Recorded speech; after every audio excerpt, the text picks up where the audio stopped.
ഇന്ത്യയുടെ chief justice Suryakant Delhi പോലീസിനെതിരെ അന്വേഷണം പ്രഖ്യാപിച്ചു. നമുക്കറിയാം, അവിടെ CJPയുടെ അവരുടെ ജന്തർ മന്ദിറിലെ സമരരീതി നമുക്കറിയാം.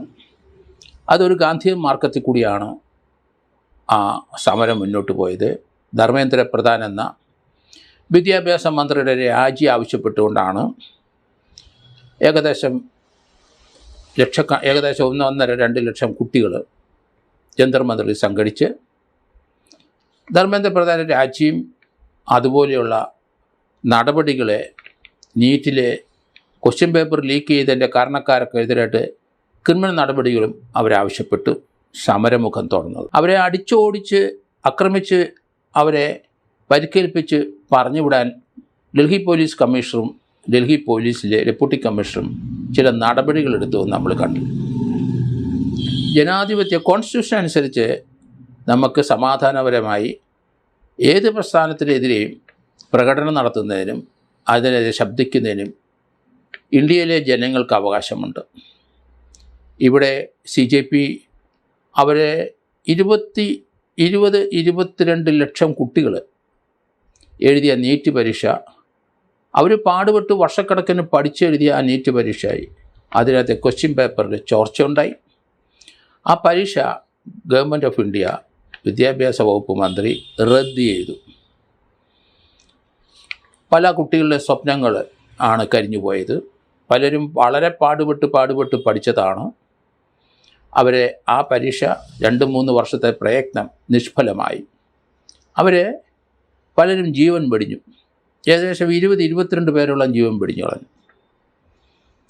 CJP, പാറ്റ പാർട്ടി, കോക്രോച്ച് പാർട്ടി, സുപ്രീം കോടതി അവരെ കളിയാക്കി പറഞ്ഞ ഒരു വാക്ക്, അത് അർത്ഥവത്താക്ക രീതിയിൽ ഇന്ത്യയിലെ ഒരു സംഘടന രൂപീകരിച്ചു. ആ കുട്ടികളാണ് ജന്തർ മന്ദിറിൽ ഈ സമരത്തിന് നേതൃത്വം കൊടുത്തത്. ആ സമരം ഏകദേശം 10-28 ദിവസം എത്തിക്കഴിഞ്ഞപ്പം അത് വിജയിച്ചു. ധർമ്മേന്ദ്ര പ്രധാൻ രാജിവെച്ചു. അതോടൊപ്പം തന്നെ സമരം ഒതുക്കാനായിട്ട് ഡൽഹി പോലീസ് ഡെപ്യൂട്ടി കമ്മീഷണർ നേതൃത്വത്തിൽ അവിടെ അതിക്രൂരമായ മർദ്ദന മുറകൾ അഴിച്ചുവിട്ടു. പക്ഷേ ആ കുട്ടികളതെല്ലാം സഹിച്ചു. ഒരാളെ അടിക്കുന്ന ഞാൻ കണ്ടു ഒരു ദൃശ്യം. അയാൾ നിന്ന് കൊടുക്കുന്നു. അയാളെ 3-4 അടിയടിച്ച് 10 കൊണ്ട് അടിച്ചിട്ട് വേറൊരാളും വന്ന് അടിച്ചിട്ട് ഇയാൾ കൈകെട്ടി നിന്ന് കൊടുക്കുന്ന രീതിയിലുള്ള ഗാന്ധിയൻ സമരങ്ങളാണ്. പക്ഷേ ഡൽഹി പോലീസ് ഈ കുട്ടികളുടെ ക്രൗഡിനെ ഡിസ്പേഴ്സ് ചെയ്ത് ആ സമരത്തെ വകവരുത്തി ഗവൺമെൻറ്റിന് സപ്പോർട്ട് പ്രഖ്യാപിക്കത്തക്ക രീതിയിൽ ഡൽഹിയിലെ ചില പോലീസ് ഉദ്യോഗസ്ഥന്മാരും ചില BJP RSS ആൾക്കാരും പോലീസ് വേഷം ധരിച്ചും മഫ്തി വേഷം ധരിച്ചും കുട്ടികളെ ആക്രമിക്കുന്നത് നമ്മൾ കണ്ടു. പക്ഷേ അവർ AK-47 ഉപയോഗിച്ച ഒരു സംഭവം, അത് കുട്ടികൾ തന്നെ ഷൂട്ട് ചെയ്തിട്ടുണ്ട്. രണ്ടാമത് പെല്ലറ്റ് കൊണ്ട് കുട്ടികളെ വെടിവെക്കുന്നത് കണ്ടു. പത്രപ്രവർത്തകനടക്കം 5 കുട്ടികൾക്ക് അവിടെ പെല്ലറ്റ് ഇഞ്ചുറി ഉണ്ടായി. അത് ഗവൺമെൻറ് നിഷേധിച്ചു, ഡൽഹി പോലീസ് നിഷേധിച്ചു. ആ പെല്ലറ്റ് ഇഞ്ചുറിയിൽ ഒരു കുട്ടിയുടെ കയ്യിലും ദേഹത്തും കണ്ണിലും പെല്ലറ്റ് തറച്ചു. ഒരു കണ്ണിപ്പം നഷ്ടപ്പെട്ടിരിക്കുന്നു. അതീവ ഗുരുതരാവസ്ഥയിലാണ് ഡൽഹിയിലെ അദ്ദേഹം അണ്ടർ ട്രീറ്റ്മെൻറ്റിൽ കിടക്കുന്നത്. അദ്ദേഹത്തിൻ്റെ വലത് കൈയിലും അദ്ദേഹത്തിൻ്റെ ആ ശരീരത്തിൻ്റെ പല ഭാഗത്തും പെല്ലറ്റ് തറച്ചിട്ടുണ്ട്. അത് ഒരാളുടെ മാത്രമല്ല, മറ്റ് 4 പേരും അയാളുടെ ഒപ്പമുണ്ട് പെല്ലറ്റ് കൊണ്ടത്. അത് നമുക്കറിയാം. ആ ബംഗാളിൽ നിന്ന് ഏകദേശം 20ഓളം CRP ബറ്റാലിയനെ ഇവരെ ഒതുക്കാനായിട്ട് കൊണ്ടുവന്നു. ഡൽഹിയിലുള്ള 20-25 ബറ്റാലിയൻ CRPക്കാരും ഉണ്ടായിരുന്നു. ഡൽഹി പോലീസും ഈ സമരം അടിച്ചമർത്താൻ തുടങ്ങി. സമാധാനപരമായ ഒരു സമരമാണ്. അവിടെ ഡൽഹിയിലെ സുപ്രീം കോടതിയിലെ ചീഫ് ജസ്റ്റിസ് മുമ്പിലെ 100 കണക്കിന് പരാതികൾ എത്തി. നേരത്തെ സുപ്രീം കോടതിയിലെ ചീഫ് ജസ്റ്റിസ് ഉൾപ്പെടെ ഉള്ളവർ ഈ കുട്ടികളുടെ സമരത്തെ അപലപിച്ചിരുന്നു. പക്ഷേ ഇപ്പം കുട്ടികളുടെ ഒപ്പം ചീഫ് ജസ്റ്റിസും സുപ്രീം കോടതി ജഡ്ജിമാരും ചേർന്നിരിക്കുന്നതാണ് കാണുന്നത്.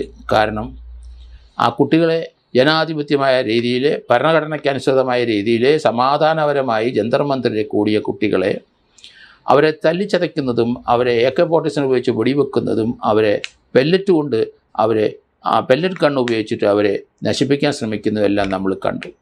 പക്ഷേ ആ കുട്ടികൾക്കെതിരായി ഏകദേശം 100-200 കുട്ടികൾക്കെതിരായി ജാമ്യം കിട്ടാത്ത രീതിയിലുള്ള വകുപ്പുകൾ ചേർത്ത് കേസെടുക്കുകയും ചെയ്തു.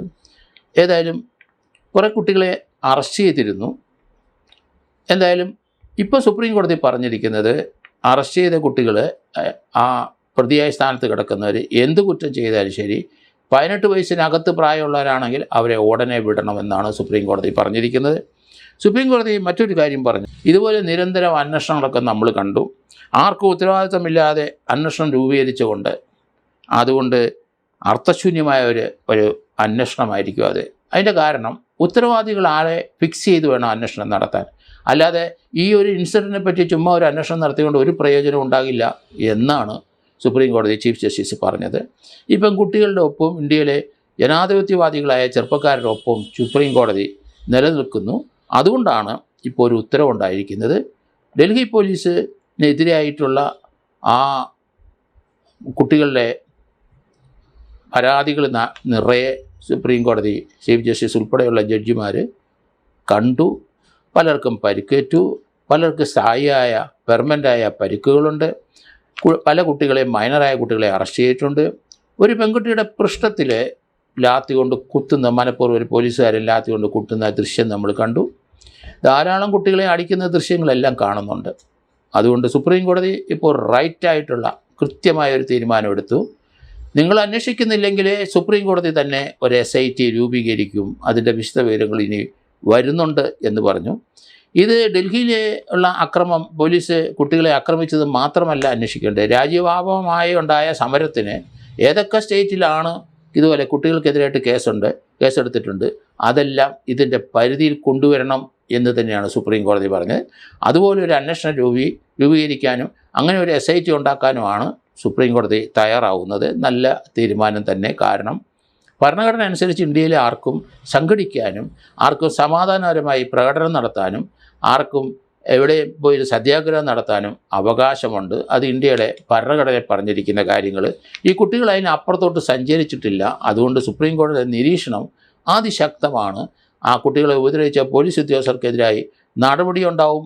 പലരും ശിക്ഷയ്ക്ക് അർഹരാവും. പലരും സർവീസിൽ നിന്ന് നീക്കം ചെയ്യപ്പെടും എന്ന് തന്നെയാണ് വരുന്നത്.